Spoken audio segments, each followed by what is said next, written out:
It's like a fire alarm rings, they all go put out the fire with technology, but there's no strategic thinking in relation to it. There's a whole bunch of content in the enterprise that people shouldn't even know exists. We're waiting for the industry to catch up to us. You're talking about the empowerment of the individual over the empowerment of the establishment. Joined today by Bob Larrivee, an independent analyst, futurist, board member of the Nuclear Information and Records Management Association, and most recently recognized as one of the top 50 global thought leaders and influencer for privacy in 2020. Welcome, Bob. How's the last year been for you? Hey, Jason. It's been interesting, to say the least, and thanks for having me here. Always good to see you and talk with you. As far as the last year is concerned, I think it's been an interesting year for everybody, really, especially when we start talking about things like working from home, the whole COVID-19 thing, and companies that were scrambling to react to it, to adapt in ways that they'd be able to stay functional. And from an information management standpoint, that's a huge challenge, because even internally, when organizations were together under the same roof in one building, there were inconsistencies in process. There's inconsistencies in the way that content was being managed. And now this just kind of exploded that whole thing into a situation where now you've got all this remote workforce, and how are you going to adapt your organization and your information ecosystem to address that? And so, what I see or what I've been looking at is ways that organizations are trying to make that transition. And now, of course, you hear everybody saying, well, it's almost over. No, it's not. And I think this is going to be something that's going to be ongoing. I did a couple quick polls on social media, and it's like 70% of the people who answered said they don't want to go back to an office environment, and so that's going to be a challenge. And about 75% of the companies that responded said that they are now looking at hybrid environments in relation to moving forward post-COVID, if you will. And so this is going to be a real interesting change, I think, in 2021, to see how far it all carries over in the directions that people are going to take. They say chaos is one of the best drivers for our industry. And I think that's a true statement today, because when you had this whole COVID rush, businesses, it was either you're going to sink or swim. And in order to swim, they had to make some dramatic changes. And so those who were reluctant in the past to go investigate cloud-based applications, for example, even in capture, when you look at capturing of information, they were forced to do this and forced to do it in a way that I don't think they ever anticipated. So now it's not just how am I going to digitally capture information, it's how am I going to digitally capture it from around the globe in a digital format. And a lot of them didn't have the tools for that. There was a lot of inconsistency across many enterprises.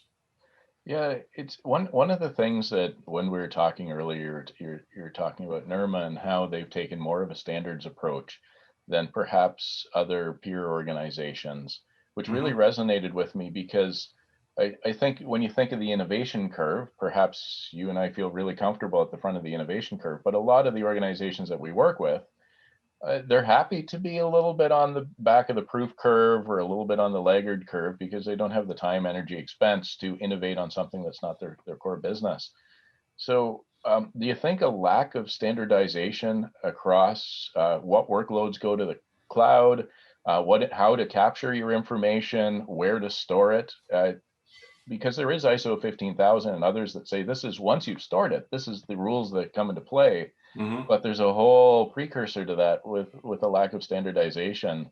And do you think that's a bit of the reason for some of this chaos beyond the obvious pandemic nature? Oh, absolutely.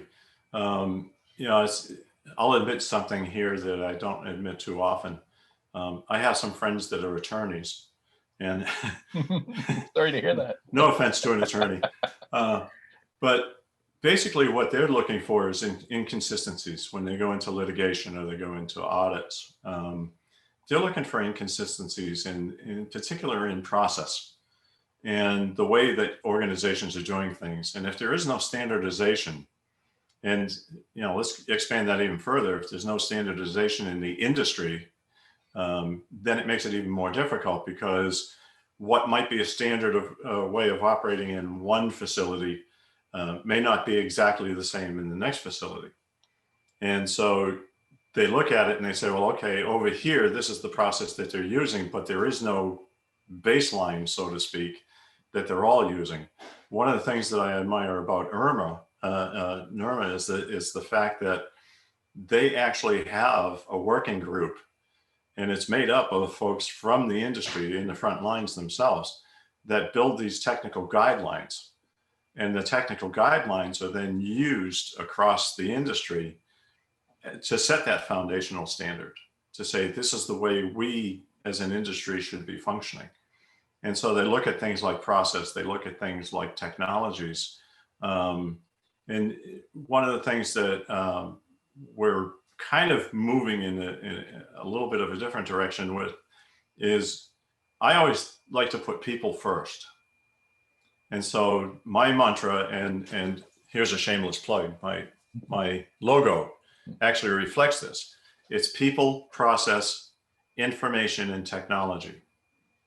And so when you look at the people, who's involved, who are the players, what are the ways that they're working, right? So the people in the process, how are they getting things done?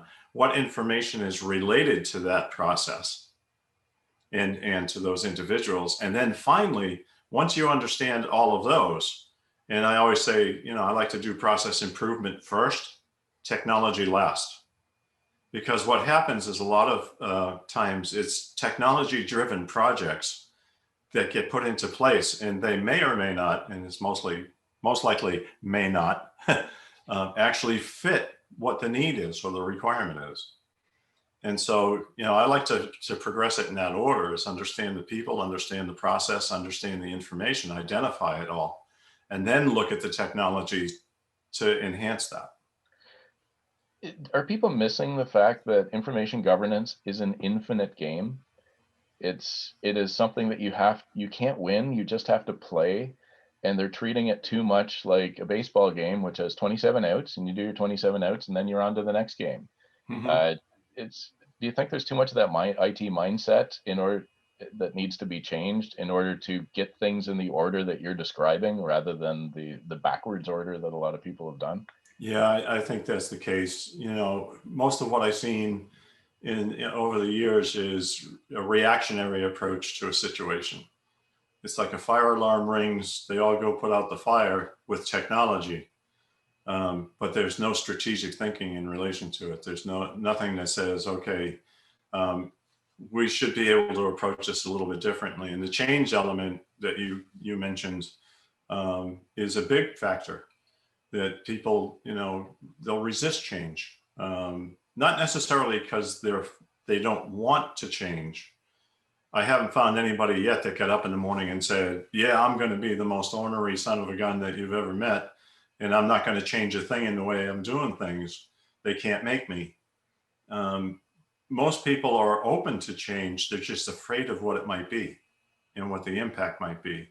I like, in a sense, that we're talking about psychology more than we're talking about technology, because people are important. The reason that you're employed at your organization is because you have an important role to fill, and you have the knowledge that fills that role. And if somebody comes along and says, oh, that knowledge that you have there, you got to change that, that is an attack on their identity, Mm-hmm. which is going to be met with resistance. No matter how good of an argument you make, it makes sense. It's like, now I got to change the way I behave in order to accommodate something that's not my idea and probably doesn't benefit me anyway. Yep. That seems tough. Yeah. And people that I've talked to that have been reluctant, first thing that they say is, well, they're just trying to replace me. They're trying to automate and replace me.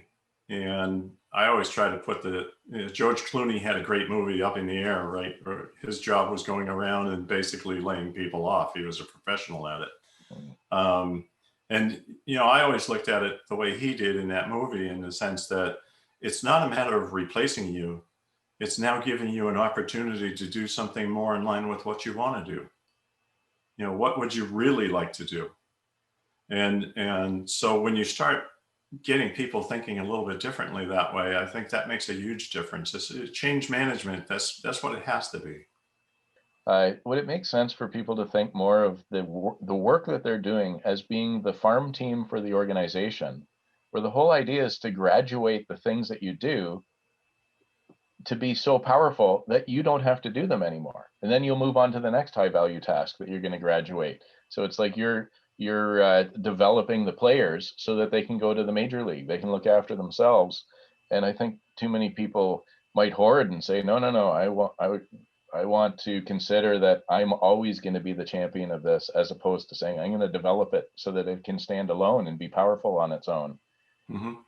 I like that. I think that works extremely well in describing the situation, because that's what it should be, is that you've got the farm team and you're building into the pros, right? Mm-hmm.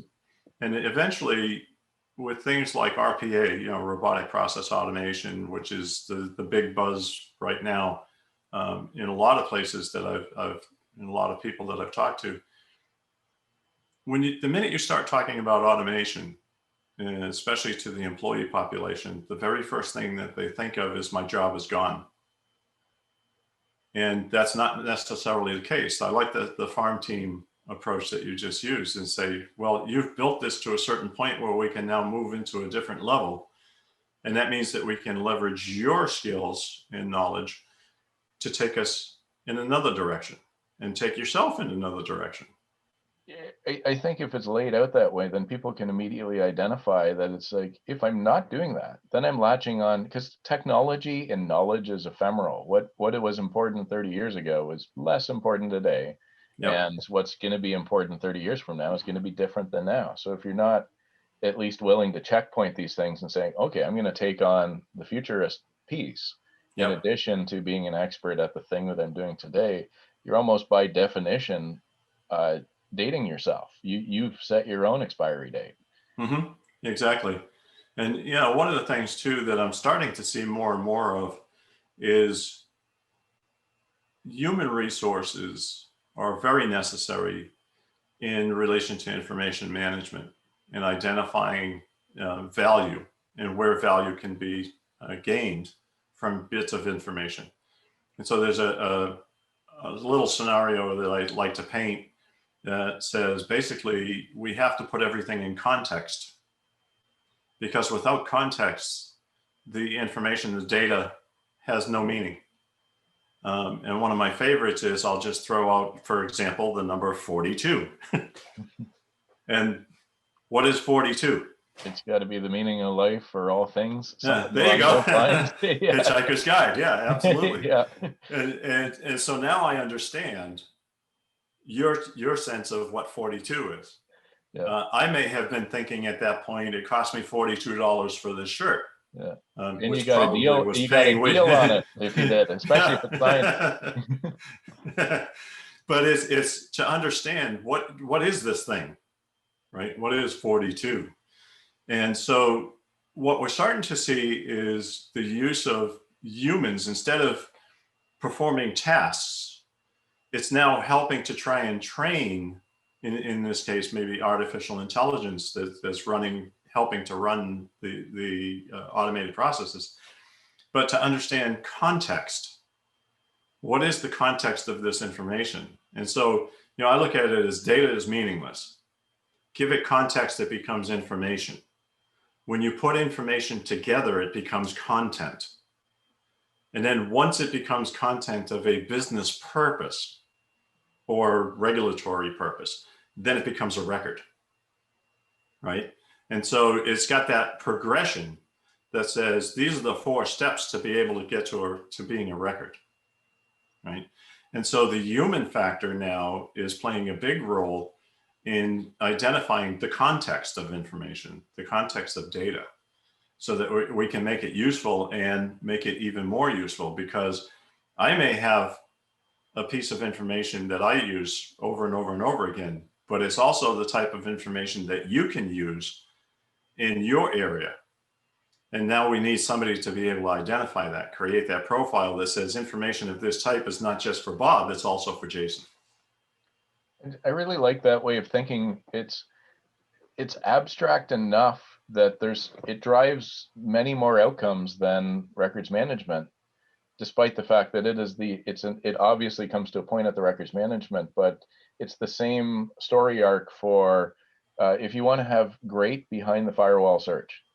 You can't do it without context. Everybody complains, my SharePoint search doesn't find anything. Well, of course it finds. If you search for Bob, it'll find every document that says Bob. Yep. And if it says Bob Moore, maybe that'll be a more powerful one, whereas Google or semantic type searches that have this context knows what you mean when you search for the particular words, and it gives you the higher value content first. Yet somehow organizations, it's a shock to find out, oh, wow, I need to use artificial intelligence. I need to empower my people. I need to do this information architecture with my data first before I can have a good search. It seems surprising to them, when to me it's pretty obvious, but I think it's just because we've been thinking about it for many, many years in a records management context, and out falls good search, out falls records management, out falls the ability to actually align content with particular business processes and become part of the front office. Yep. You can't do it without that context. Yeah. And you know, when you are able to do that and do it effectively, it gives you a much better picture, a holistic picture of what all of this means and what all of this is used for. Yeah, that's really interesting. And what I like about this conversation, and it's naturally kind of led to this thing that's always been one of the story beats that we drop down, is that it's dangerous to say, I'm going to consolidate information so that I can analyze it. The joke that I throw out is always, if I'm going to study fisheries, I'm not going to ask everybody to throw all the fish into the lake that's right beside me. That would be silly, because I need to study the ecosystems where they are, because you lose context, you lose information if you say, I'm going to get rid of all my file shares, I'm going to get rid of all this system or that system that people are actively using right now as part of their jobs, and there might be robotic process automation writing to it and other factors, and you just say, no, we're going to get rid of that and we're going to move it all into one cloud workload or something like that. You may get some cost savings in the cloud, you may get some other benefits, which is great, but what damage are you doing to the ecosystem? And what context are you losing when you try to make this big shift? It seems like that's almost never considered by organizations. They start at the bottom and say, technology, cloud, got to do it. Let's go move it, without thinking about how the workload is going to be affected across the organization. Yeah. And you know, the technology factor, back several years ago, when portals first came into play, you would talk with somebody in business, you know, a business owner or whatever, and they tell you, oh, I need a portal. Okay, what's the purpose of the portal? What do you mean purpose? I need a portal. They got a portal, he's got a portal, she's got a portal, I need a portal. Well, what do you want the portal to do? Well, I want it to do what a portal does. Yeah, everything. Yeah, was always the answer. Yeah, show me everything. And there was never clearly, you know, it was never clearly thought out.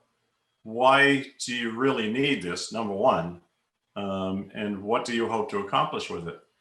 And this is true of many projects, many IT projects, is that the project takes place, but there's no real definition on what the end goal is and what the requirements are to meet that end goal. We need to have it because, you know, and that still happens a lot today. You know, it's an interesting thing to watch, you know, in the nuclear industry in particular. But I've been involved with oil and gas. I've been involved in, well, pretty much every vertical you can think of. Healthcare is another one that's a kind of a huge challenge, in the sense that when HIPAA first came out in the States and they were talking about patient records, depending on who you spoke with, depending on what a record was. A clinician says a record is things like x-rays, MRIs, EKGs, those things. But the office staff would say, no, it's the insurance forms, it's the payment plans, it's, all these other things. And I was actually on a panel back then, and I was sitting in between them and saying, okay, clinicians, you're right. Office workers, back office, admins, you're right too. Everything you're talking about is a record. The question is, how do you want to manage these records? Do you want to manage them together as like a single patient record where everything is there? Or do you want to or need to deal with them separately? So here's the clinical files and here's the other files. And that's something I think that a lot of organizations face today too, is trying to make that differentiation. Certainly in the nuclear industry, nuclear records are not necessarily considered the same type of record as a record for personnel files.